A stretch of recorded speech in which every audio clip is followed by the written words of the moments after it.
Feche seus olhos, vamos orar. Supremo Deus, bondoso Pai, pedimos a Ti, Senhor, que esse momento de ministração não venha ser apenas uma palestra, Pai, não venha ser uma oratória bem feita, que não venha ter, Pai, uma passagem de tempo gostosa de ouvir, não, Pai, que nada disso venha acontecer somente, mas que o Teu Santo Espírito venha trabalhar em nós, Pai. Ó Espírito Santo de Deus, eu te peço que o Teu temor venha sobre mentes e corações nessa noite. Que o Teu temor, Pai, inunde-nos nessa noite. É o que te pedimos, clamamos pelo Teu temor presente em nosso meio. Que o Senhor use-me, Pai, para que seja porta-voz do Senhor, para a glória do Teu santo nome. É o que eu te peço, Pai. Tenha misericórdia dos meus irmãos que estarão para me ouvir. Eu oro em nome do Senhor Jesus Cristo. Amém. Meus irmãos, para quem não me conhece, meu nome é Henrique. Eu sou da CB Paz também, mas sou da CB Paz de Paula Cândido. Até uns 2 anos atrás eu era frequente aqui em Viçosa, mas fazem uns 2 anos que eu estou indo em Paula Cândido, então muitas pessoas aqui eu não conheço. Algumas aqui, acho que me reconheceram, eu cumprimentei alguns, mas é um prazer estar de volta. Eu amo muito vocês, eu amo essa igreja de Viçosa, e é um prazer poder ministrar a palavra nessa abertura de conferência. E o tema dessa conferência está lá em Isaías capítulo 6, versículo 8, eis-me aqui. Mas eu gostaria de ler toda a parte inicial de Isaías capítulo 6. Então, abram suas Bíblias aí, Isaías capítulo 6. A versão que eu vou ler é NVT, vai estar ali na tela. NVT. Acompanhem, por favor. No ano em que o rei Uzias morreu, eu vi o Senhor. Ele estava sentado em um trono alto, e a borda do seu manto enchia o templo. Acima dele havia serafins, cada um com 6 asas. Com 2 asas cobriam o rosto, com 2 cobriam os pés, e com 2 voavam. Diziam em alta voz uns com os outros: Santo, Santo, Santo é o Senhor dos exércitos. Toda a terra está cheia da sua glória. Eu quero que os irmãos repitam essa parte. Santo, Santo, Santo é o Senhor dos exércitos, toda a terra está cheia da tua glória. De novo, quero que os irmãos repitam novamente. Santo, Santo, Santo é o Senhor dos exércitos, toda a terra está cheia de sua glória. Eu pedi para os irmãos repetirem, porque lá em Ezequiel, principalmente em Apocalipse, os profetas, os homens de Deus que tiveram visões semelhantes do trono de Deus, viram isso e viram os anjos cantando dia e noite sem cessar. Santo, Santo, Santo é o Senhor, o Deus Todo-Poderoso, que era, que é e que haverá de vir. Esse pessoal, esses serafins estão cantando por séculos na presença do rei, que ele é santo, que ele é digno de receber adoração. E seguindo o texto, nós vamos ver o que Isaías, além disso, ele pôde presenciar. Versículo 4, suas vozes sacudiam o templo, até os alicerces e todo edifício estava cheio de fumaça. Fumaça da glória de Deus encheu o templo. Versículo 5, então eu disse, estou perdido. Isaías falando aqui, estou perdido. É o meu fim, pois sou um homem de lábios impuros. Eu quero que os irmãos repitam, lábios impuros. Sou um homem de lábios impuros e vivo no meio de pessoas de lábios impuros. Meus olhos, porém, viram o rei, o Senhor dos exércitos. Então um dos serafins voou em minha direção, trazendo uma brasa ardente, que ele havia tirado do altar com uma tenaz. Tocou meus lábios com a brasa e disse, veja, essa brasa tocou os seus lábios, sua culpa foi removida e seus pecados foram perdoados. Então ouvi o Senhor perguntar, quem enviarei como mensageiro a este povo? Quem irá por nós? Percebam a trindade de atuação, quem irá por nós? E eu respondi, aqui estou, envia-me. Envia-me. Meus irmãos, talvez muitos não conheçam o contexto desse trecho bíblico que eu li, mas é Isaías tendo uma visão sublime. A visão que eu falei anteriormente, que Ezequiel, que o apóstolo João teve, ele teve aqui, ele foi o primeiro a ter dessa maneira, nessa magnitude. No ano que morreu o rei Uzias, ele viu a glória do Senhor. Ele viu o templo sendo tomado pela majestade, pela supremacia, pela sublimidade de Deus. E ele viu aquilo, e qual foi a reação dele, meus irmãos? A reação dele foi falar em alta voz: ai de mim que vou perecendo. A versão mais conhecida, inclusive, é o que diz: eis-me aqui, envia-me, é na CF. E ele fala dessa maneira: ai de mim que vou perecendo, porque os meus olhos viram o rei dos reis, o Senhor dos senhores. Porque eu sou um homem de lábios impuros e habito no meio de um povo de impuros lábios. Ele viu a glória do Senhor e a primeira reação dele foi confessar o pecado dele. E o pecado dele que ele confessou foi o pecado da língua, da boca. Para só depois disso, o Senhor mandar um anjo com uma tenaz, para quem não sabe, todo mundo conhece, eu acho, mas se você já viram uma lareira, as pessoas mexem com um pedaço de ferro na lareira para não queimar a mão, aquilo é uma tenaz, uma espécie de tenaz. O anjo pegou uma tenaz, foi no altar do templo, o altar ficava no pátio externo, onde eram oferecidos os holocaustos, foi naquele local onde o cordeiro era imolado para perdão de pecados, uma tipologia clara, fazendo referência a Jesus Cristo. Ele pegou uma brasa viva, tocou nos lábios de Isaías, e Isaías teve os pecados removidos e perdoados. E só depois disso, o Senhor perguntou: quem há de ir por nós? E ele falou: eis-me aqui, envia-me. Já é o capítulo 6 do livro de Isaías. Ele já tinha tido outras visões, ele já estava no ministério de alguma maneira, só que só a partir desse momento que ele confessou o pecado dele, que ele viu o Senhor, que o Senhor o enviou de fato. Meus queridos, o que antecede esse envio é o arrependimento. O que antecede esse envio é ver a face de Deus. E todo aquele que vê a face de Deus, uma coisa está interligada à outra, se arrepende imediatamente. Todo aquele que conhece o Senhor, a primeira coisa que ele vai dizer é: ai de mim que vou perecendo. Se você tem um encontro com Jesus, se você acha que é cristão e não teme Deus, você não teve um encontro com Ele. O temor é o princípio da sabedoria. Se você, quando vê a glória do Senhor, quando vê a presença manifesta do Senhor, e você fala: não, eu tenho só amor por Deus, você ainda não conhece esse Deus. Porque Ele é um Deus temível. Por acaso você é maior que Isaías? Por acaso você é maior que Ezequiel? Por acaso você é maior que João? Que quando viram a glória do Senhor, caíram como mortos no chão?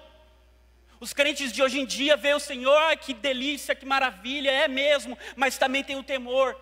Também tem o zelo que consome, que Jeremias teve, que ele ousou falar, como a irmã na abertura disse: não falarei mais, eu prefiro ficar ali no cantinho. Jeremias passou por isso, porque era muita tribulação na vida dele. Ele falou: não falarei mais. Contudo, há um fogo que arde em mim, que queima os meus ossos. Quando digo que não irei, esse fogo me devora por dentro. Esse zelo que consome pelo temor e respeito ao nosso Deus tem que estar em atuação nos nossos dias, na nossa vida, porque só assim nós poderemos dizer que somos de fato, muito obrigado, meu irmão, somos de fato cristãos verdadeiros, e só assim nós poderemos ser enviados a cumprir o ID do Senhor, ou qualquer obra que Ele colocou em nossas mãos. Mas eu quero chamar a atenção nessa noite, e é diferente o que eu quero pregar para os irmãos, é esse pecado que Isaías resolveu confessar. Imagine que a presença de Deus manifesta aparecesse a você. O próprio Senhor Jesus descesse aqui. O que você confessaria? O que você olharia e confessaria? Tenho certeza que muitas pessoas iriam falar: ai de mim que tenho a mente impura. Ai de mim que minhas mãos são impuras. Ai de mim que meus pés são impuros. Eu caminho por lugares que eu não deveria. Eu toco coisas que eu não deveria. Minha mente vagueia em coisas sujas e imorais. Mas Isaías, ele confessou a língua, os pecados da língua. Ele falou: ai de mim que vou perecendo, porque eu sou um homem de lábios impuros. Esse pecado foi o que ele escolheu confessar. Porque Isaías, ele entendia o peso desse pecado. E é sobre esse pecado que eu quero falar com os irmãos. O que antecede o eis-me aqui, envia-me. Os pecados da língua. Quero que os irmãos abram agora suas Bíblias em Tiago capítulo 3. Vamos fazer outra leitura. Tiago 3, agora eu vou ler na NVI.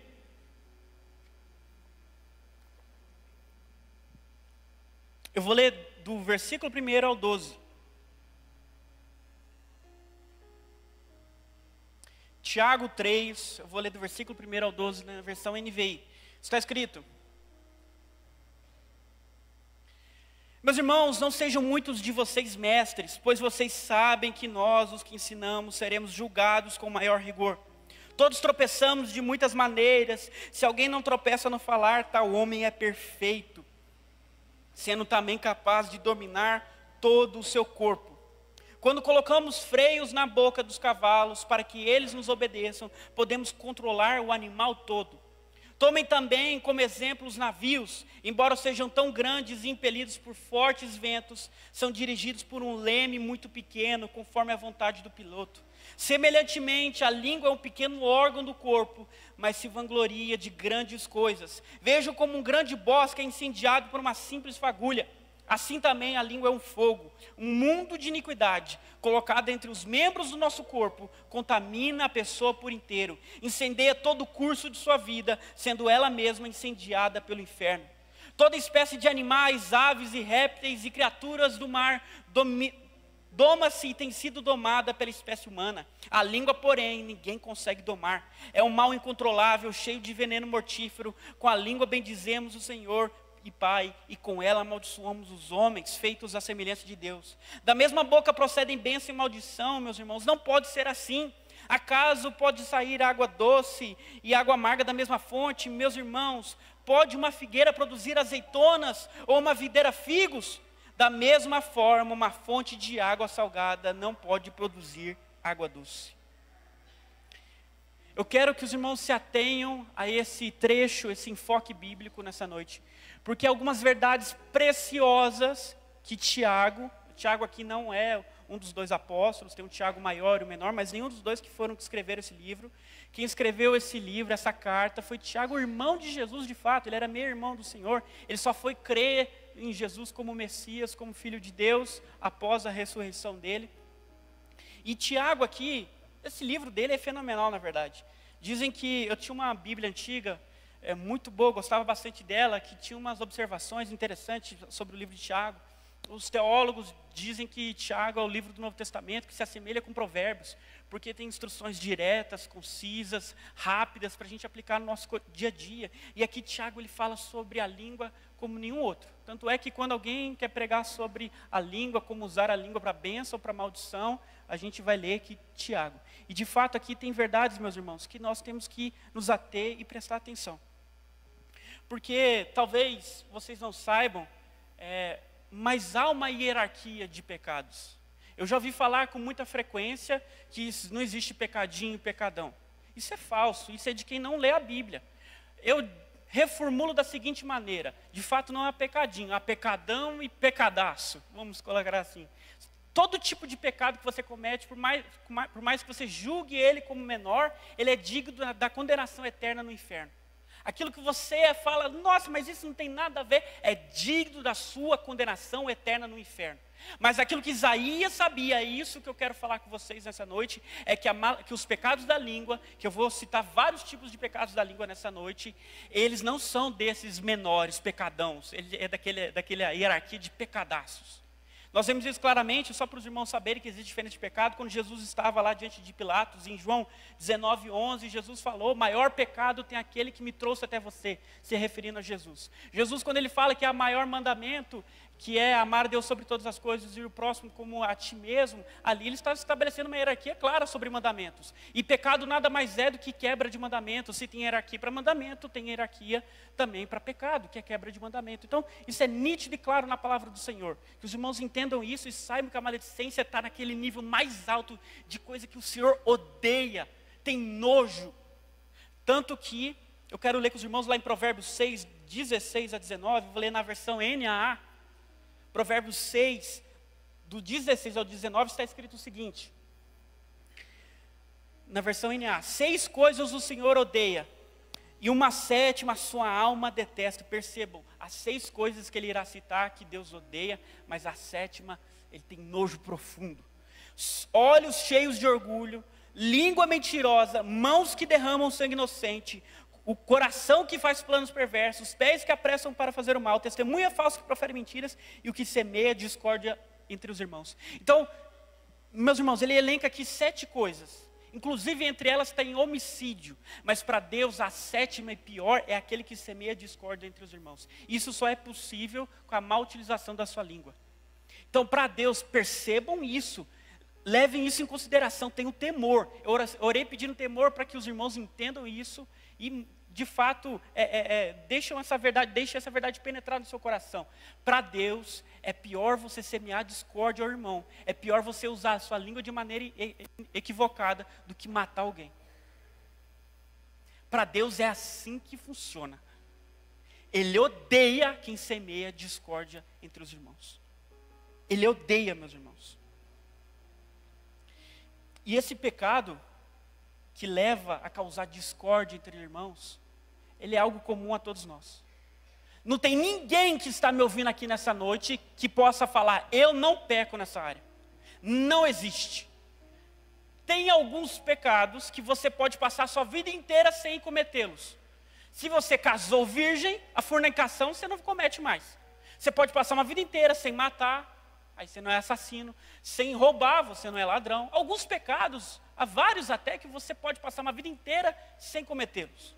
Mas os pecados da língua é impossível, porque nesse texto que nós lemos de Tiago, capítulo 3, versículo 2, fala que se alguém não tropeça no falar, tal varão é perfeito. Tem algum varão perfeito nessa noite aqui? Tem algum homem perfeito? Não tem. Então todos nós, por mais avançado que você esteja, eu vi os pastores aqui, e até para eles essa mensagem serve. Serve para o que iniciou na fé agora, e serve para aquele que está mais avançado na fé. Porque nós tropeçamos e tropeçamos demais nos pecados da língua. É inacreditável. Quando eu tive acesso a essas verdades, eu percebi o quão duro é aplicá-las no cotidiano. Como eu tropeçava nessa área e não percebia. Muito por ignorância, porque essas coisas eu não sabia que era necessariamente pecado e que Deus via com tamanho ódio quem comete tais ações terríveis. Então, meus irmãos, enquanto eu for expondo os pecados da língua, não se lembre do seu irmão, não. Porque quando a gente está pregando alguma coisa, que aponta algum pecado, algo, uma verdade estabelecida, que deve ser seguida, as pessoas pensam, nó, fulano podia estar aqui. Nó, Beltrano podia estar aqui. Vai falar sobre a língua? Ih, aquele fofoqueiro devia estar aqui para ouvir. Não, meu irmão, pense em você, porque você tropeça nisso todos os dias também.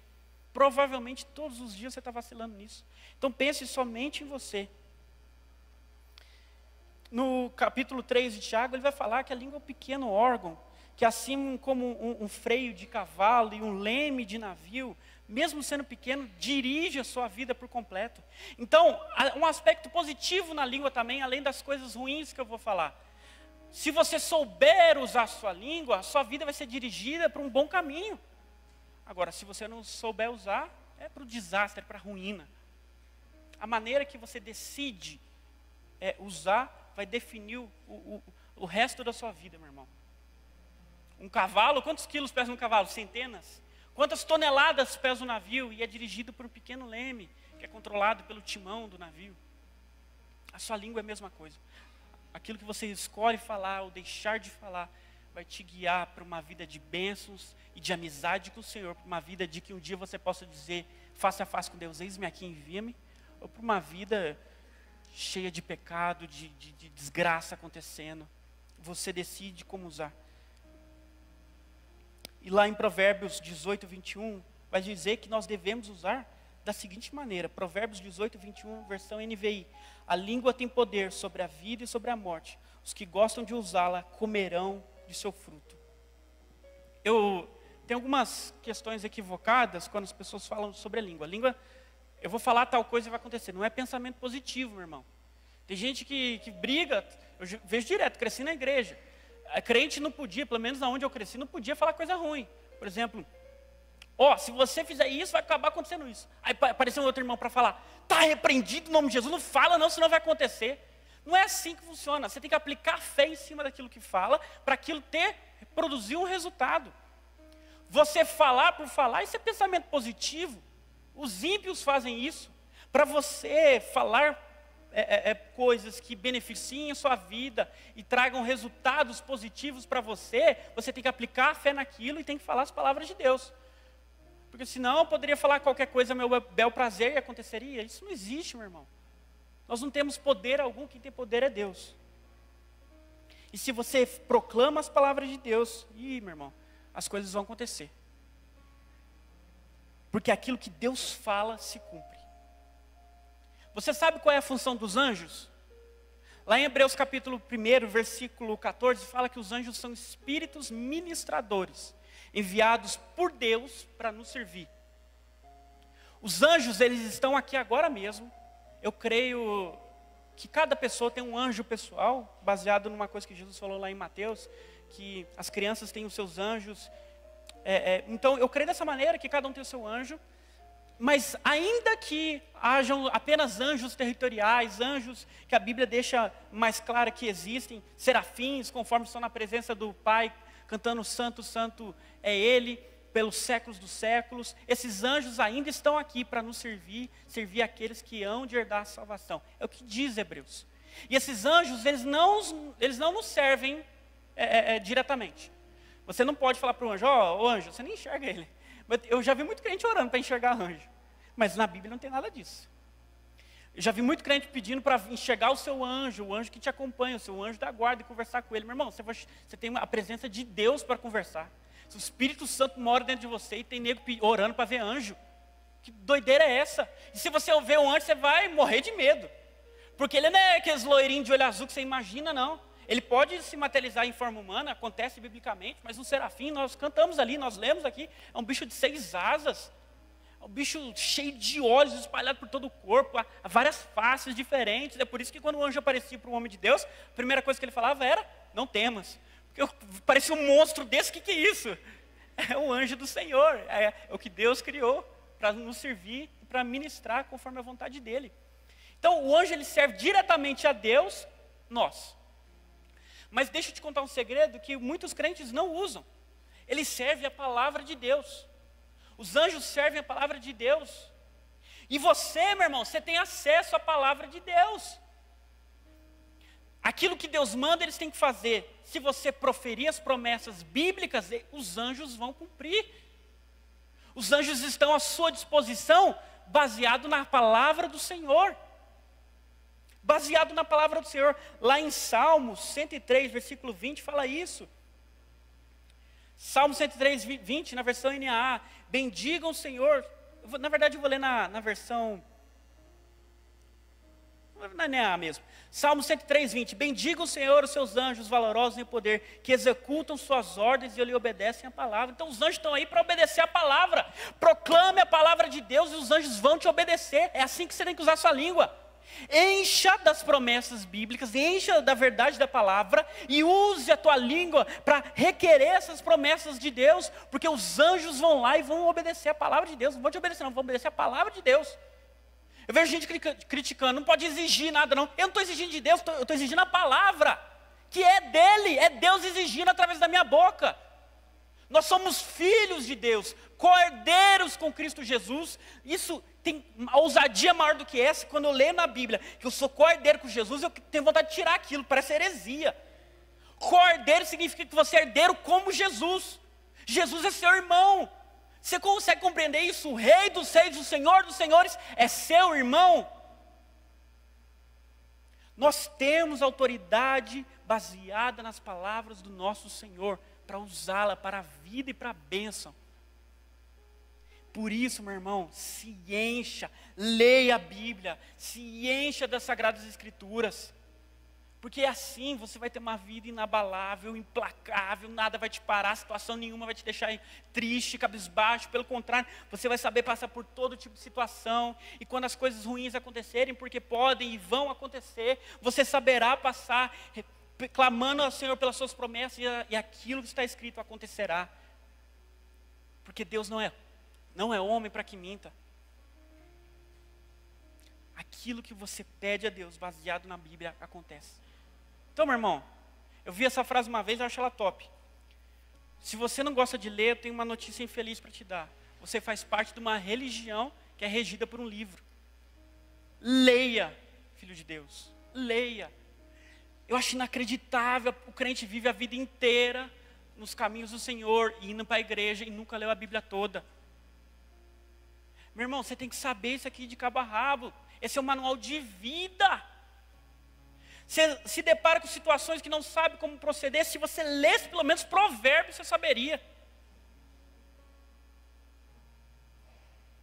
Quando não tenho nada para fazer, eu vou fazer algum entretenimento, eu vou lavar uma louça, eu coloco lá, Cid Moreira Provérbios, fico ouvindo aquela voz grossa dele, bonita, e adquirindo conhecimento, e teve muitas verdades ali que passou batido anos por mim, eu só fui entender quando o Cid Moreira falou. Então eu já escutei Provérbios zilhões de vezes, e estou sempre aprendendo, porque tem ensinos específicos, claro, e tem promessas lá também. Então, meu irmão, se encha da palavra e use essa oportunidade que Deus te deu de usar as palavras para a bênção sua, da sua vida, da sua família. Porque lá em Tiago fala, você escolhe, a decisão é sua. Você vai usar a sua língua para a bênção, para a vida, ou vai deixar ela ser usada para o inferno? Olha só, versículo 6. Assim também, de Tiago 3, eu estou lendo Tiago 3. Assim também a língua é um fogo, mundo de iniquidade, colocado entre os membros do corpo, contamina a pessoa por inteiro. Incendeia todo o curso de sua vida, sendo ela mesma incendiada pelo inferno. Você tem a oportunidade de escolha, usar sua língua para a glória de Deus e pelo Espírito, ou usar pelo inferno, sendo usado por Satanás. O quê? Eu sou crente, Satanás não pode me usar não. E Pedro? Vocês conhecem a história? Jesus estava para ser morto em favor dos nossos pecados. Ele contou isso para a galera dele, para os discípulos dele. Pedro chegou, chamou ele, mestre, vem cá, rapidinho. Chamou ele de lado, a Bíblia está assim, chamou ele de lado. Falou, Senhor, de maneira alguma, a gente vai deixar não, o Senhor não vai morrer não, fala isso não. Pensamento negativo é esse, pai, Senhor? Imagina ele falando assim. Aí Jesus, isso aqui é top demais, Jesus pega, ele chamou a parte, chama ele na frente de todo mundo de novo e fala, para trás de mim, Satanás. Você pode ter caminhado com Jesus, você pode achar que conhece Ele, você pode ter visto Ele em glória, porque Pedro viu Ele em glória, no Monte da Transfiguração, ele viu Jesus em glória, viu ainda Elias e Moisés. O que Pedro viu aqui, poucos viram. E mesmo assim, ele deixou a língua dele ser usada por Satanás. Meu irmão, decida por quem a sua língua vai ser usada. Pelo Espírito Santo, pela palavra de Deus, ou por Satanás. Porque quando você decide viver da sua maneira que melhor lhe apraz, já é uma decisão por Satanás. Isso tem que servir de aviso para nós, e que nosso coração tenha temor em relação a isso. E quais são as maneiras da nossa língua ser usada por Satanás? Agora eu vou começar a falar os pecados da língua. O pecado da língua mais comum, que eu enxergo pelo menos, o mais comum, é o pecado da maledicência. Que inclusive muitos aqui não sabiam que era pecado. Eu anos atrás, quando era adolescente, descobri isso aqui, eu falei, misericórdia, estou lascado. Deixa eu ler para os irmãos aqui, Colossenses, para que os irmãos entendam o que é esse pecado. Na versão NVI também. Colossenses 3, 8. Maledicência. Agora, porém, abandonem igualmente todas essas coisas. Uma série de pecados. Eu gosto dessa lista de pecados. Toda vez que tem lista de pecado, eu fico atento para ver se eu cometo elas ou não. Coloca na versão NVI. Agora, porém, abandone todas essas coisas. Ira, indignação, maldade, calúnia, linguagem indecente no falar. Peraí, eu abri errado.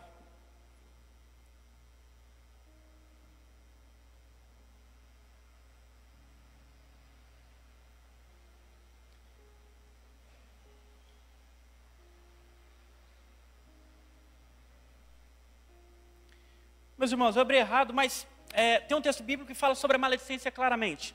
Que maledicência é pecado. E ali tem, linguagem indecente de falar pode ser considerado maledicência. Que maledicência é você falar mal das pessoas. Falar mal. O conceito de maledicência é exatamente esse, falar mal. Toda vez que nós abrimos a nossa boca para falar algo negativo de alguém é pecado. Eu não sei se os irmãos sabiam disso. Quando eu descobri, eu fiquei abismado. Eu falei, misericórdia. Porque eu saí para tentar viver essa verdade no meu cotidiano. E aí eu falei, meu Deus do céu, é difícil demais. Eu até pouco tempo atrás, eu era estudante. Aí eu ia na faculdade, assistia a aula do professor. O professor falava, ensinava. Acabava a aula, juntava a rodinha de aluno. O que a rodinha de aluno falava? E eu estava lá no meio.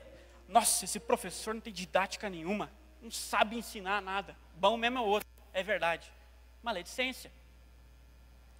Quando a gente estava andando por aí, via alguém, passava alguém na rua mesmo, alguém, um gordinho do meu lado, misericórdia, só de pensar, misericórdia, cara gordo, isso é maledicência na mente, não precisa nem falar.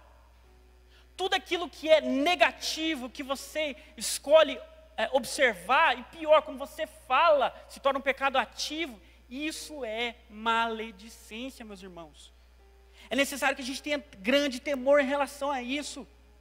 Quando o pregador está anunciando a mensagem, termina a palavra, nossa, que pregador chato demais. Ele prega, dá vontade de dormir. Eu já falei isso, quem já falou? Acho que só eu, misericórdia, eu sou pior que vocês então. Nossa, que pregador fala, dá vontade de dormir. Olha que pregador lá, nossa, gaguejo demais. A gente fala mal das pessoas o tempo todo, no serviço, no trabalho. Ah, você viu que fulano chegou atrasado? Está falando mal. Tudo aquilo que é negativo, que você levanta sobre a vida de outrem, é pecado. Entendam isso e arrependam-se. Arrependam-se, meus irmãos. Alguns podem dizer, mas é verdade, eu não estou inventando nenhuma mentira. Muito bem, menos um pecado para você. Se você falasse mal, ainda inventasse algo, era calúnia, que está ali também no que a gente leu. Mas é verdade, pecado também. Aí outros falam, não, mas eu falo na cara. Meu irmão, então é pior ainda, que você não tem vergonha de pecar. Você peca e peca na frente da pessoa ainda. Não há desculpa para você falar mal de ninguém. Não há, pelo contrário, meus irmãos. Como cristão, nós somos chamados para exercer o oposto. Usar nossa língua para bênção. Tem um homem na Bíblia que, para mim, é um exemplo claro sobre como usar a língua. Porque às vezes não se trata nem de usar, mas deixar de usar. Inclusive, quando a gente percebe alguma coisa ruim, negativa, se omita de dizer. José, marido de Maria, pai de Jesus. Por que Deus escolheu José? Ele podia escolher qualquer pessoa ali da linhagem de Davi, para o filho dele nascer. Por que ele escolheu José para ser o pai dessa família, para guiar ele numa profissão, para dar os primeiros ensinos para ele? Por que ele escolheu José? Há pouca coisa sobre José na palavra de Deus, mas uma coisa que a gente pode perceber claramente era que José era um homem que sabia controlar a língua. Era um homem com caráter no falar. Porque os irmãos conhecem a história, imagino eu. Maria viu um anjo. O anjo Gabriel apareceu para ela e falou, você vai engravidar do Messias. Ela, glória a Deus, amém, eis-me aqui. Eis-me aqui. E aí, aconteceu, ela, embuchou. Apareceu José ali para ela, que era o noivo dela, eles ainda não tinham casado. Falou, José, meu marido, deixa eu te contar uma notícia, eu estou grávida. Imagina você no lugar de José. Aparece a sua noiva, que você ainda não teve relações com ela, chega para você e fala, estou grávida. O que você vai pensar? Me traiu. Fui corno. É o que você vai pensar, é o que a gente pensa. O que José fez? Pela lei de Moisés, o que ele poderia fazer? Maria engravidou antes de casar. Ela me traiu, cometeu adultério. Trazer ela na frente de todo mundo e tacar a pedra nela até ela morrer. Pela lei ele podia fazer isso, mas o que um homem como José, que tem a decência no falar, ele fez? Ele não falou nada. Pelo contrário, a Bíblia diz que ele quis desquitá-la em secreto, para o benefício dela. E foi assim, quando ele armou os planos dele, para não casar com ela, para não dar problema para ela, foi aí que o anjo apareceu para ele, e ele teve a resolução do problema. Não, ela não te traiu não, é o Filho de Deus nela. Meu irmão, Deus deixou o Filho dele aos cuidados desse homem. E isso para mim é um motivo claro para isso. Ele era alguém que controlava a língua. E Jesus, como um pregador da verdade, todos nós somos chamados para pregar a verdade. Todos nós somos chamados para viver a verdade. Nós temos que saber controlar a nossa língua. Saber usar ela de maneira equilibrada, decente, para bênção, e evitando usar ela para maldição. Então, como proceder? Como nós devemos, meu irmão? Olha lá, Jesus ele dá uma diretriz clara em Lucas 6, de como usar a língua, então. Lucas 6, versículo 27 e 28, na NVI. Mas eu digo a vocês que estão me ouvindo, amem os seus inimigos e façam bem aos que os odeiam. Abençoem os que amaldiçoam, orem por aqueles que os maltratam. Se alguém te xinga, se alguém fala mal de você, se alguém fofoca contra você, você não pode, como cristão, devolver na mesma moeda. Sabe aquela pessoa que te persegue no trabalho, na escola, na faculdade? Sabe essa pessoa que vive falando mal de você e você sabe? Não fale mal dela, pelo contrário, e aí que dói na nossa carne. Fale bem, procure elogiar, procure abençoar ela com os seus lábios, com a sua língua. Outro dia, uma pessoa chegou até mim, falou assim: Henrique, fulano estava falando mal de você. Aí eu fui lá e não deixei não. Eu falei: o que você fez? Eu fui lá e comecei a falar mal dele. Aí a pessoa estava esperando que eu falasse: nossa, muito obrigado por me defender. Eu falei assim: meu querido, ou querida, não vou falar o gênero. Meu querido, você quer me defender? Fale bem de mim. Não fala mal das pessoas. Não foi para isso que Deus nos chamou. A nossa língua tem que ser usada para bênção, para glória, para enaltecer as pessoas, para levantar elas, nunca para diminuir, nunca para rebaixar, nunca para apontar coisas negativas. Meu irmão, até se você tiver boas intenções em defender o mais fraco, o oprimido, alguém que você ama, nem assim, meu irmão, nem assim você pode passar de certos limites. Eu vou falar que alguns limites em algumas ocasiões a gente pode falar mal. Eu vou falar aqui, mas a gente tem que fazer com muito cuidado e zelo para não virar ataque pessoal. Regra geral, entendam isso. Abençoe as pessoas ao seu redor. Sejam elas boas, más, fale bem delas, procure coisas positivas. O cristão tem que ser observador. Se você não é observador, eu não sou. É uma coisa que Deus está trabalhando em mim. Eu tenho que te contar uma coisa, você tem que começar a ser. Você tem que ver aquilo que as pessoas têm de bom para poder elogiá-las sempre. Para poder enaltecê-las sempre. Porque ao contrário da maledicência que é falar mal, é óbvio, é falar bem. Um cristão ele tem que ser reconhecido por uma pessoa por ser uma pessoa dócil, amável. Que as pessoas falam: nossa, aquele cara é gente boa demais. Por quê? Ah, sei lá, mas a presença dele é boa. A sua presença só vai ser boa no meio secular se você for alguém que está sempre elogiando, é alguém que está sempre presenteando, alguém que demonstra os frutos do Espírito. Caso contrário, você vai ser sempre um chatão.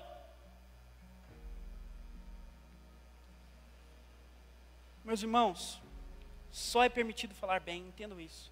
A consequência daqueles que escolhem falar o mal é terrível.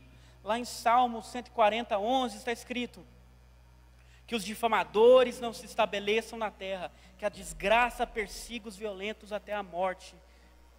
Se você não consegue se estabelecer, por que minha vida não dá certo? Porque as coisas estão dando errado, até doenças podem se abater sobre você. Você é um difamador, você é um maldizente, fala mal das pessoas. Lá em toda Santa Ceia que nós temos, Ceia do Senhor, que nós relembramos o sacrifício de Jesus, nós lemos uma passagem, 1 Coríntios 11, 23, a partir do 23 ali, que fala mais para o final: por isso há entre vocês muito fracos e doentes, porque vocês não se examinam a si mesmos, e aí participam do pão e bebem do vinho, e aí vem condenação sobre vocês. O nosso Deus, Ele é tão zeloso pela palavra dEle, tão zeloso pela verdade, que está disposto a colocar doença sobre você, para que você caia em si e se arrependa. Se você não se arrepende, Deus Ele faz o que é necessário para te trazer de volta. Porque Ele é zeloso pela verdade, porque Ele te ama, Ele não quer te perder. Você quer reconhecer uma pessoa que Deus já abandonou? É uma pessoa que não tem punição nenhuma. Porque a Bíblia é muito clara. Deus, aqueles que recebem como filho, aquele que Deus recebe como filho, esse Ele pune, esse Ele castiga. Porque assim um bom pai faz com seu filho. Mas lá em Romanos 1 está escrito, e isso é claro: Deus entregou aqueles homens a um estado mental reprovável para continuarem a exercer todo tipo de imoralidade sexual. Então, se conhece pessoas que pecam e não se arrependem, é porque Deus já deixou essas pessoas de mão. Ainda há salvação para elas. Mas se não há punição, a punição de Deus é uma segurança para nós. Meu irmão, eu não sei você, eu não quero punição de Deus não. Eu já recebi algumas por causa de coisa errada que eu fiz, e foi terrível. Mas mais do que isso, Nós temos que temer a Deus, nós temos que ter esse medo santo de estar contra Ele. Mas mais do que isso, saber que quando nós assim procedemos, estamos entristecendo o Santo Espírito que habita em nós. Quando você fala mal de alguém, você está usando sua língua, que foi criada para bendizer, para bênção, para vomitar aquilo que é nojento, aquilo que é pecado. O Espírito habita dentro de você, meu irmão. Quando você fala, você está fazendo o Espírito Santo enxergar aquilo, ver aquilo. Você está fazendo o Espírito Santo participar de alguma maneira daquilo que você está fazendo, desse pecado que você está cometendo. Uma vez eu ouvi um pregador falando isso. O que você fica assistindo na TV? Ele falou assim, o que você fica fazendo o Espírito Santo assistir na TV? O que você fica fazendo o Espírito Santo te assistir falar? Falar por você, porque Ele habita dentro de você. Tem um temor em relação a isso. Não entristeça o Espírito Santo. Ele pagou, através do sacrifício de Jesus, um alto preço por você, meu irmão. Um alto preço. E além disso, meu irmão, em 2 Timóteo 2, 16 ao 17, na versão NVI, vai dizer que as pessoas que são maldizentes, que cometem esses pecados, elas vão de mal a pior. Se afundam cada vez mais em todo tipo de moralidade, em questão de pecados da língua e entra para outros também. Olha só, 2 Timóteo 2, 16 e 17. Evite conversas inúteis e profanas, pois os que se dão a isso prosseguem cada vez mais para a impiedade. O ensino deles se alastra como câncer, entre eles estão Himeneu e Fileto. Meu irmão, quando você entra na maledicência, você já vai para fofoca, você já vai para um mexerico, você já entra para calúnia, para mentira, inventar coisas terríveis sobre o seu irmão, acabar com uma igreja. Acontece demais, igrejas são rompidas, são desfeitas por causa dessa avidez em cometer pecados da língua. Começa com algo pequeno e termina com o rompimento da igreja. É o que a gente leu lá em Provérbios 6:19. Que Deus odeia acima de tudo aqueles que trazem rompimento na sua igreja, que traz dissensão entre os irmãos. Acaba assim, meu irmão, acaba assim. Primeiro que maledicência não é algo pequeno, quero que os irmãos entendam isso, mas acaba pior, que é ferir a noiva de Jesus. Se bater na minha esposa, eu vou ficar bravo. Eu vou para a carne. Agora, se bater na esposa de Jesus, Ele fala, minha é a vingança, eu retribuirei. Tenho temor em relação a isso, meus irmãos, tenho temor em relação a isso. E eu li esse versículo, eu li o 17 de propósito, que ele fala que aqueles que assim procedem vão de mal a pior. No versículo 17 ele fala, o ensino deles se alastram como câncer, entre eles estão Himeneu e Fileto. Aqui, ao falar de pessoas que falam mal, ele fala de duas pessoas. Então entra aquela questão de que há momentos, há propósitos específicos que você pode falar mal de alguém. Mas aqui ele fala mal de Himeneu e Fileto, ele fala também de Alexandre, ele fala de Demas, que amou o presente século. Paulo, na verdade, fala de uma galera aí que abandonou ele. Mas todas essas pessoas que ele fala e fala de coisas negativas delas, são pessoas que abandonaram a fé, são pessoas que estão distorcendo a verdade, estão ensinando uma falsa verdade, um evangelho diferente. São essas únicas pessoas que nós vemos Paulo e os apóstolos falarem mal. Ou pessoas que trazem mal a um povo de maneira geral, como o próprio Senhor Jesus falou, Herodes, aquela raposa. Ou quando João Batista chamou raça de víboras os fariseus. É por isso que há algumas vezes, de maneira equilibrada e com o intuito de gerar arrependimento e mudança de vida nessas pessoas, e no intuito de afastar as ovelhas desses lobos, a gente pode falar coisas negativas de alguém. Quando algum pregador fala, não escutem tal pastor, não é pecado usar desse tipo de maledicência, porque na verdade não se caracteriza como maledicência. O pastor, o pregador que está falando isso, ele está afastando as ovelhas, a comunidade dele, a igreja dele, desse lobo. Então, mas nós temos que fazer isso com muito equilíbrio, meus irmãos. Tem algumas pessoas que veem isso aqui, essa verdade, e falam, então eu vou sair falando mal de pregador aí. Então eu vou sair falando mal de autoridade, de pessoas que oprimem os outros. Também não é assim que funciona, não. Porque há vários versículos na palavra de Deus que falam que nós devemos honrar as autoridades. Que nós devemos ter temor por aqueles que foram instituídos. Por isso eu te dou um conselho, deixa para líderes, deixa para pastores, usarem dessa oportunidade de falar mal de alguém. Porque você não vai saber usar. Eu entro lá no Instagram, eu passo uma raiva. Eu entro lá no Instagram, eu sigo um monte de página de crente, né? Entro lá nos comentários, pra quê? É só nego falando mal de todo mundo. Uma mensagem de um pastor, comentários lá. Esse cara aí é um herege. Porque ele falou algo que fulano discorda. Já é um herege, já fala mal. Fulano não sabe nada da palavra. Ele ama só o dinheiro por causa de boato, nem é verdade. É muito baseado em coisas pequenas, é muito baseado em opiniões, brigas por causa de opinião e não por causa da verdade. Essa galera aqui, Mineofileta, eram pessoas que estavam distorcendo a verdade. Se alguém fala que todo mundo vai para o céu, universalismo, é anátema. Agora, se alguém fala que crê que a gente vai no céu antes da tribulação, depois da tribulação, no meio da tribulação, meu irmão, é opinião. Opinião, tem que saber diferenciar opinião de inverdade. Contra a inverdade, zelo. Contra a opinião, paciência, tolerância, amor. Temos que saber diferenciar essas questões para não vacilar, indo para extremos que nós não fomos chamados para ir. Por quê, meus irmãos? Por que é tão errado falar mal das pessoas? Tiago 4,11 na versão NA fala: irmãos, não falem mal uns dos outros. Aquele que fala mal do irmão ou julga seu irmão, fala mal da lei, julga a lei. Ora, se você julga a lei, não é observador da lei, mas juiz. Quando nós falamos mal das pessoas, o que nós estamos fazendo, na verdade, é chegar lá no trono de Deus e falar: Deus, dá uma licença aí. Sabe aquele trono que a gente leu ali? Que tem anjos, serafins, adorando a glória, enchendo fumaça. Lá em Apocalipse fala que tem um arco-íris ao mar de vidro, com pessoas clamando por vingança aos pés dele. Há 4 seres viventes, com todo tipo de face doida, maluca. Esse cenário todo. Quando você fala mal de alguém, você está falando para Deus: Deus, dá licença desse trono aí que eu vou sentar e vou jogar. Você não foi chamado para falar mal de ninguém.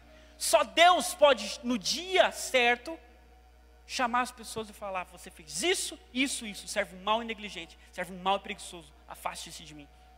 Até lá, permaneça em silêncio.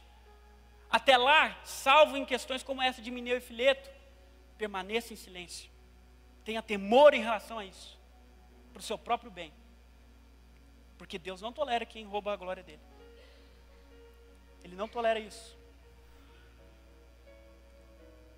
Por isso, meus irmãos, que o nosso dever numa comunidade de fé unida, que nós somos, amém? É aconselhar uns aos outros, chamar a atenção do irmão quando ele está falando mal. Quando tem alguém perto de mim falando mal de outra pessoa, eu chego para ele e falo: meu irmão, cuidado com a maledicência. Porque onde eu estou, eles já conhecem a maledicência. Minha galera vê ali, ó, o pessoal ali de Palacândia, eles já conhecem a maledicência. Porque eu já ensinei, já falei. Eu sempre peço muita atenção, muito cuidado, não fala mal. Com a minha esposa, cuidado. Com as pessoas perto de mim, cuidado. Chame a atenção para que a ira de Deus não venha sobre aquela pessoa, sobre a sua comunidade, sobre você por consequência. Porque é isso que fala lá em Levítico 19, 16 e 17, eu vou ler na versão NVI. Não espalhem calúnias no meio do seu povo. Não se levantem contra a vida do seu próximo. Eu sou o Senhor. Não guarde ódio contra seu irmão no coração. Antes repreenda com franqueza o seu próximo, para que por causa dele não sofram as consequências de um pecado. Então, se tem uma rodinha na sua cela, se tem um momento ali no final do culto, o pessoal falando mal de alguém, se ele é seu irmão, perceba isso aqui. Também, olha só, vigia em relação a isso. Está falando aqui para irmão. Se o seu irmão está fazendo tal coisa, é seu irmão, não é pessoa da rua não. Você vai repreender ímpio? É o que Jesus fala: joga pérola aos porcos. Eles não querem saber disso, eles falam mal mesmo e vivem falando mal. Agora, com o irmão na fé, fale com muito jeitinho, com amor, com franqueza. Meu irmão, cuidado com a maledicência. Cuidado com a maledicência. Nós não podemos tolerar esse tipo de pecado no meio do povo de Deus, porque isso quebra a igreja no meio. Isso quebra a igreja no meio. Além do pecado da maledicência, é o pecado de bisbilhotar. Romanos 1,29, versão NVI. Tornam-se cheios de toda sorte de injustiça, maldade, ganância e depravação. Estão cheios de inveja, homicídio, rivalidade, engano, malícia, são bisbilhoteiros. Quer ver? Pode passar o versículo para os irmãos verem o contexto. Está falando de uma série de pecados. Pode passar para o 30? Não, não, mas está lá. Bisbilhoteiros, ele vai falar outra série de pecados. Ali, o autor de Romanos, Paulo, está falando uma série de pecados. Entre eles, o pecado de ser bisbilhoteiro. Os irmãos sabiam que ser bisbilhoteiro é pecado? O que é ser bisbilhoteiro? Curioso demais. Se é curioso demais, a conta? Pecado.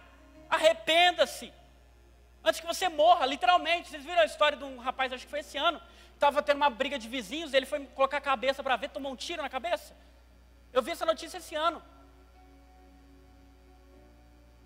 Tem gente que está na rua, está em casa assim, houve uma treta na rua, já quer subir um muro assim para ver o que está acontecendo. Meu irmão, cuidado, isso vai trazer só coisa ruim para você. Primeiro, o que você vai fazer com essa informação? Por que você quer saber das tretas acontecendo? De algo ruim rolando? Por quê? Que bênção pode trazer para você? Isso é pura curiosidade desregrada, que passa do limite. Isso é bisbilhotar. Você tem que se ater somente à sua própria vida. Não cuide da vida dos outros, porque foi assim que Deus mandou que a gente viva. Cuidando de nós mesmos, daquilo que nós temos que fazer, daquilo que nós temos que melhorar. E só cuidar da vida do irmão se for para ajudar ele. Se for para ajudar ele, meu irmão. Aí você fala, não, que isso, está sendo radical demais. Primeiro que eu li a Bíblia para vocês. E depois eu vou te contar uma história de outra pessoa que morreu. A mulher de Ló. Saia de Sodoma, os anjos falaram. Deus vai destruir esse lugar, não olhe para trás. O que ela foi fazer? Olhou para trás, morreu na hora. Deus manda a gente não olhar para trás. Deus manda a gente não cuidar da vida dos outros. Deixa que Deus cuida dos negócios dele. Deixa que as pessoas cuidem dos negócios delas. Se preocupe apenas com a sua vida. Se preocupe apenas com a sua vida, meu irmão. E deixa eu te falar, biblicamente isso é mais atribuído às mulheres. Então, mulher, tome cuidado. 1 Timóteo capítulo 5, versículo 11 ao 15, Paulo fala o seguinte. 1 Timóteo 5, 11 ao 15. Não inclua nessa lista as viúvas mais jovens, pois quando os seus desejos sensuais superam a sua dedicação a Cristo, querem se casar. Assim, elas trazem condenação sobre si por haverem rompido o seu primeiro compromisso. Além disso, aprendem a ficar ociosas, andando de casa em casa, e não se tornam apenas ociosas. Perceba, elas estão andando de casa em casa. Não se tornam apenas ociosas, mas também fofoqueiras e indiscretas, falando coisas que não devem. Portanto, aconselho que as viúvas mais jovens se casem, tenham filhos, administrem suas casas e não deem ao inimigo nenhum motivo para maledicência. Algumas, na verdade, já se desviaram para seguir Satanás. Minhas irmãs, meus irmãos também, mas minhas irmãs, você gosta de ir na casa da amiga, porque lá tem fofoca fresquinha. Gosta de ir no salão, porque lá tem um falatório. Deus, sabe o que Deus está mandando para você? Vai trabalhar, vai casar, vai fazer filho. Para de cuidar da vida dos outros. É o que está falando aqui. Vai casar e ter um monte de filho para cuidar dos seus filhos, da sua casa, do seu marido. É o que a Bíblia diz aqui.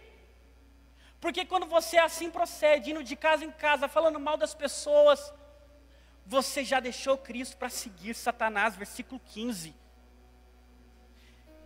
Recebam isso com rigor, meus irmãos. Muitas pessoas estão seguindo Satanás e não sabem, sendo bisbilhoteiro, sendo ávido na fofoca, indo de casa em casa, cuidando da vida alheia. As horas estão passando, eu já quero entrar em outro pecado, murmuração. Esse aqui eu não vou nem falar muito, porque as pessoas conhecem, é algo comum, pelo menos nas igrejas onde eu fui criado, sempre foi falar da murmuração. Porque de fato é algo nítido e claro na história dos hebreus, que eles pereceram por causa da murmuração. Murmuração, para quem não sabe, é falar mal das coisas. Maledicência é falar mal das pessoas, murmuração é falar mal das coisas, da circunstância, da situação.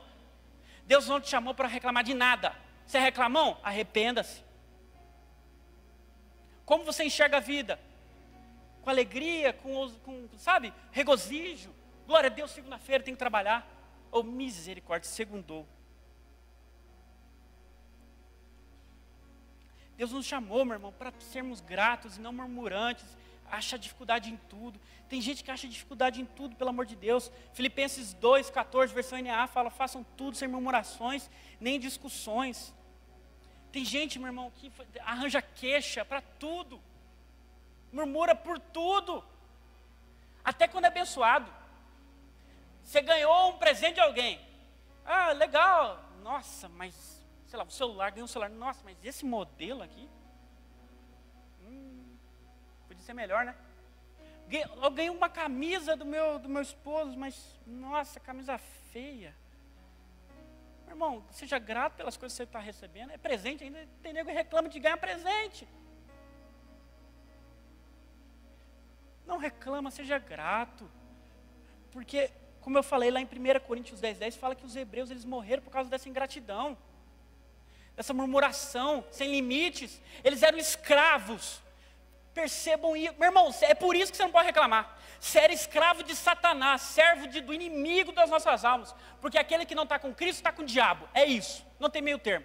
Você era servo de Satanás, escravo por ele. Deus te libertou. Portanto, agora você não tem mais nada para reclamar. Você não pode reclamar de mais nada. Você era escravo, agora é livre. Foi isso que aconteceu com o povo hebreu. Eles estavam no Egito, sendo escravizados. Eles foram libertos, aí chegou no deserto. Cadê a água? Cadê a carne? Cadê os legumes? Você acha que Deus tolerou isso? Olha o que Deus fez. 1 Coríntios 10:10, versão NVI. E não se queixe como alguns deles se queixaram. Está falando dos hebreus. E foram mortos pelo anjo destruidor. Não se queixe, meus irmãos. Seja grato por tudo que você tem, até pelas dificuldades. Procure coisas a agradecer. Procure coisas a agradecer. Porque, olha só, é isso que fala em 1 Tessalonicenses 5:18, versão NAA. Em tudo deem graças, porque essa é a vontade de Deus para vocês em Cristo Jesus. Então, não é por dar graça por tudo. Bati o pé na quina da cama, ai, glória a Deus que eu bati o pé. Não, não é isso. Mas apesar de você ter batido o pé na quina, você está vivo? É um exemplo completamente esdrúxulo, mas seja grato em toda situação. Algo completamente ruim, difícil, se abateu sobre você, não murmure sobre isso, agradeça aquilo que você tem. Se você não tem nada para agradecer, se sua vida é uma lástima, uma lamúria pura, que é mentira, a gente sempre tem coisa para agradecer, mas mesmo se for, eu falo, Henrique, você não conhece minha vida, tanta coisa ruim que acontece. Se não for, você tem isso, que é o mais importante de tudo, você tem a sua salvação. Então, no final das contas, seja grato por isso. Glória a Deus que Jesus me ama. Glória a Deus que o Espírito Santo habita em mim. Só isso basta para não ser murmurador. Só isso basta, meu irmão. Só isso basta. Outro pecado da língua, esse aqui eu vacilo nele. Efésios 4:31. Efésios 4:31, versão NA. Que não haja no meio de vocês qualquer amargura, indignação, ira, gritaria, blasfêmia, bem como qualquer maldade. Gritaria é pecado. Gritaria, meu irmão, crente crente não pode ser barraqueiro.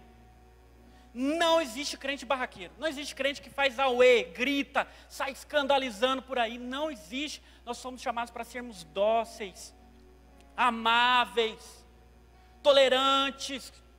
No sentido correto da palavra tolerante, que hoje em dia também essa palavra caiu completamente em desuso, em uso equivocado. É para a gente amar as pessoas, não é para sair gritando. Quando a pessoa está muito feliz, ela sai gritando por aí. É menos mal. Agora, quando você está com raiva, você grita com a pessoa também que você está com raiva.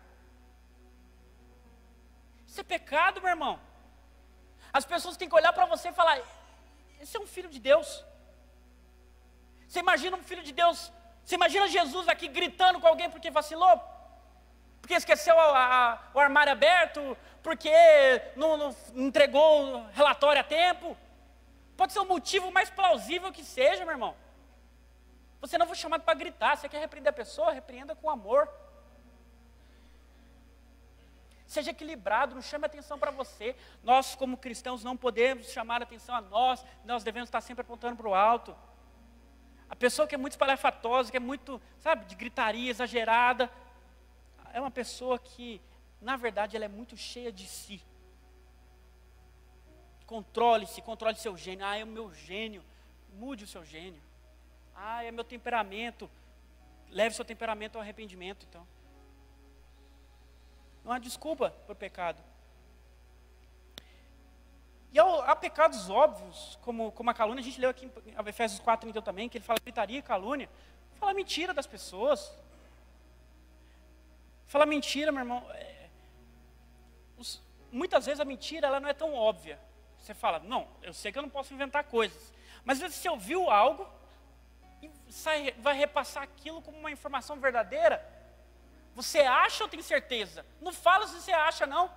Se não for precisamente aquilo, é mentira. Eu tenho muito temor em relação à mentira. Toda vez que eu vou contar uma história, os irmãos podem perceber que, eu acho que eu não contei alguma história, mas toda vez que eu vou pregar e contar alguma história, eu falo assim, eu acho que aconteceu da seguinte maneira, eu posso não lembrar com precisão, porque eu tenho um temor profundo de mentir e exagerar.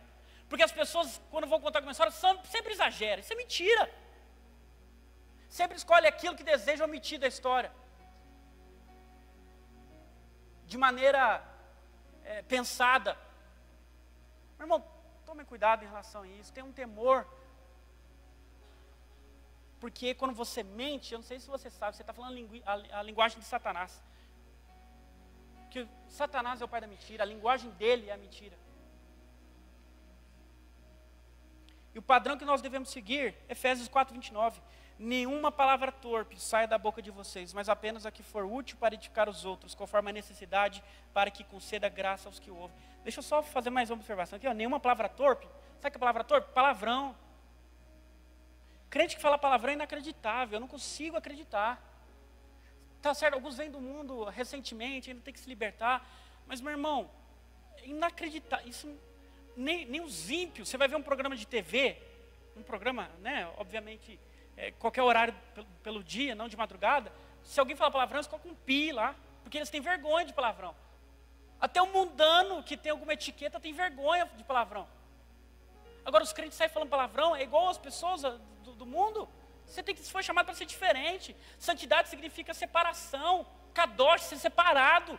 Se você vive da mesma maneira, fala da mesma maneira e até xinga, que diferença é essa? As pessoas têm que te ver no serviço, na escola, na faculdade e falar, esse cara é diferente. Até nos trejeitos. A maneira de você chamar as pessoas, aqui tem um costume que onde eu morava não tinha. Eu não vou falar a palavra não, mas fala assim, ô homossexual, vem cá, aquela palavra com V. Você sabe qual é, né? Quando não sabe o nome da pessoa, para reutilizar, falar outra coisa, fala essa palavra. Meu irmão, você fala igual as pessoas do mundo?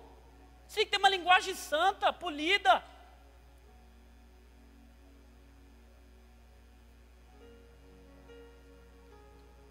Falar palavrão é pecado.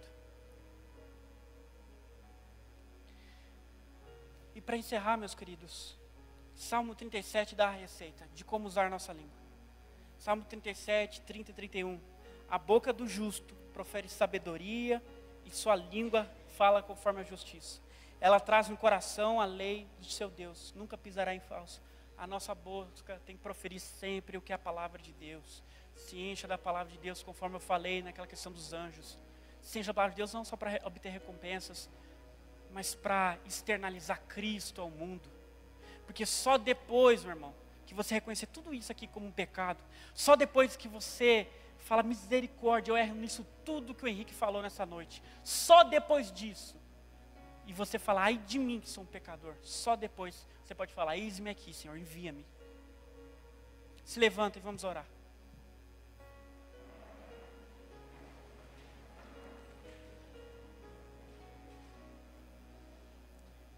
Eu gostaria que, se essa palavra ministrou o coração de alguém, se você falou, meu Deus, tudo que ele falou ali, falou comigo, quero que você venha à frente, porque nessa noite nós vamos pedir perdão a Deus, todos nós vamos pedir perdão a Deus, dos nossos pecados da língua.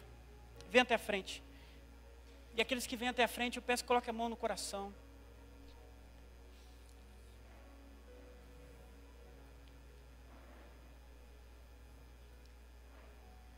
Aquele que não peca no falar, tal varão é perfeito. Se você entendeu essa mensagem, venha até a frente para se arrepender. Vamos nos arrepender juntos, para que a partir de amanhã o Senhor comece a ministrar em nós, nessa conferência, o nosso chamado. Meu irmão, você não vai sair de lugar nenhum enquanto não se arrepender. Você não vai para lugar nenhum enquanto não chorar pelos seus pecados. Jesus, pedimos perdão, Pai. Pedimos perdão porque temos falhado, Pai. Pai, nós não compreendemos a totalidade da Tua palavra, daquilo que o Senhor deseja de nós, daquilo que o Senhor nos chamou para fazer, e pedimos perdão, porque muitas vezes nós pecamos, Pai, na ignorância, sem saber. Mas, Pai, pior do que isso, muitas vezes nós pecamos sabendo que é errado. Nós mentimos, Pai, nós fofocamos, falamos mal das pessoas, reclamamos das circunstâncias.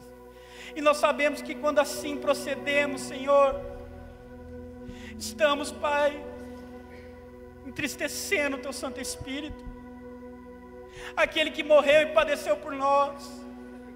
É impossível estarmos na presença do único e verdadeiro Deus e não dizermos: ai de nós que vamos perecendo, porque somos um povo de lábios impuros e habitamos no meio de um povo de puros lábios. Nós somos pessoas de lábios impuros, Senhor. Nos perdoe, nos purifica, nos ajude a mudar no nosso cotidiano. Nos ajude, Pai, a nos santificarmos plenamente em todas as áreas, porque sem santidade ninguém verá o Senhor. Aquele que não é santo, aquele que não é separado, não poderá dizer: eis-me aqui, envia-me, porque esse Deus rejeita. Nos perdoe, Pai. Nessa noite a Tua igreja pede perdão. Te amamos, Jesus. Nós Te agradecemos, porque recebemos o Teu perdão. Muito obrigado, Pai.